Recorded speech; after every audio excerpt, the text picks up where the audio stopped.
Yo, YouTube, what's good? We're gonna be checking out Piss Shivers from Dangers. Let's go!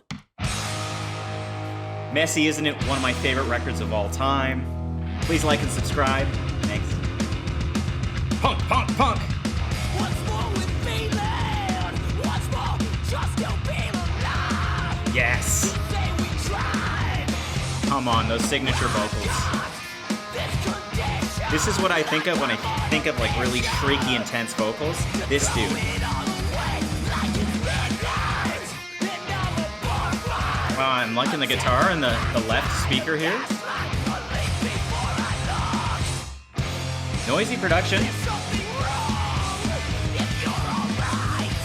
Reminding me of the record I like. You're gonna do before you die.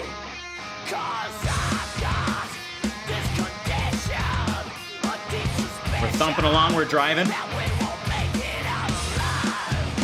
What's more with feeling? What's more just to feel alive? Yeah, we've got interesting lyrics here, and these guys are great. The lyric writing, making you think, right? Thought-provoking stuff.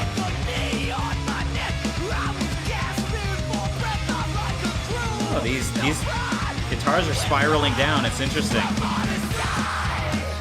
This condition. God, it feels like I'm in a room, right? It's like very live sounding, especially the guitar production here.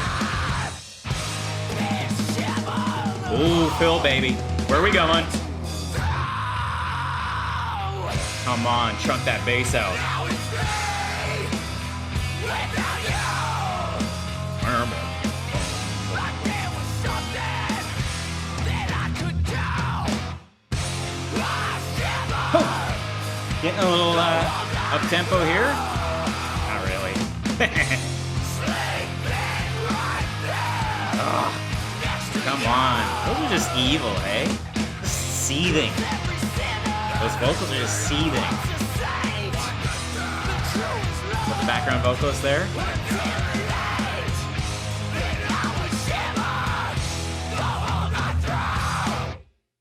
All right, so 2 minutes and 17 seconds of just raw aggression from this band. They're in and out, and that's exactly what I want from Dangers.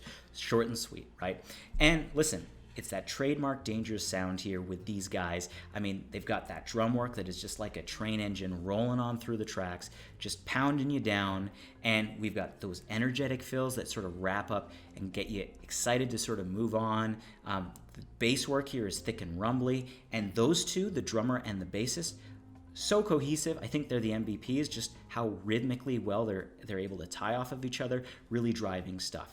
The guitar work here is really punchy. It's really stabby with the power chords that climb throughout the song and accentuate certain moments. Good stuff there too. And the vocal performance is also really good. By any other band standard, exceptional, I would say.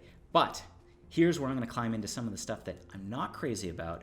I know what this guy is capable of. I mean, lyrically, he's always great. I have no idea really what he's talking about. I'm not really a lyrics guy, but he's got so many excellent one-liners. He's very like grim, and he expresses things in a very cynical manner that honestly lots of vocalists can't really get across. It kind of feels unique to him.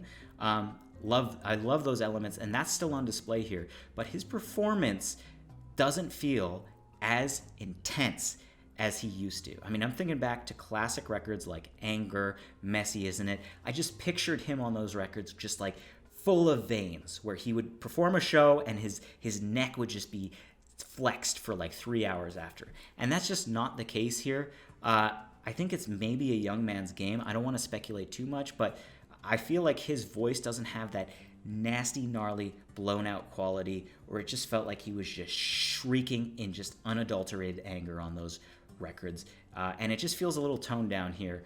And you know, it's a great performance. I just know what he's capable of, at least from his golden era.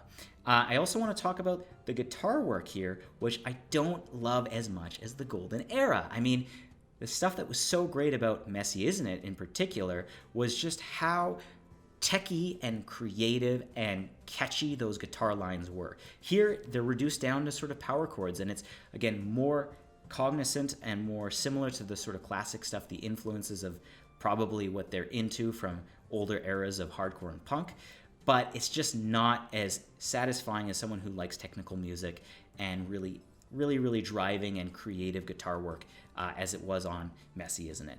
And one final thing that I really want to rag on here is the production. I think while it achieves a really raw, aggressive sound, it feels live. And that's what they're clearly going for. That's what a lot of people want out of this type of music. For me personally, as a sound designer, I like clarity. And I think that's something that should be standard through every type of music, is it should always be clear. And here, I just feel like the low end is a little flabby, a little messy. Messy, isn't it? Unfortunately, not in a good way.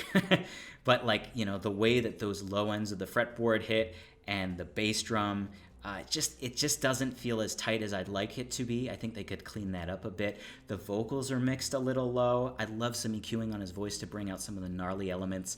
I think potentially his performance is hindered here a little bit just because of the production. And, you know, that's the long and short of it. It feels live, it feels raw, which a lot of people are going to want from their sound, but for me, it's just a little lacking.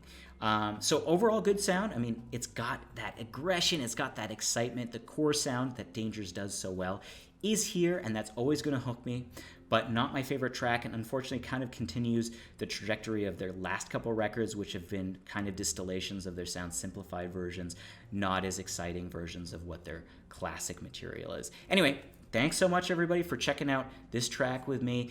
Please like and subscribe, and I'll catch you guys next time.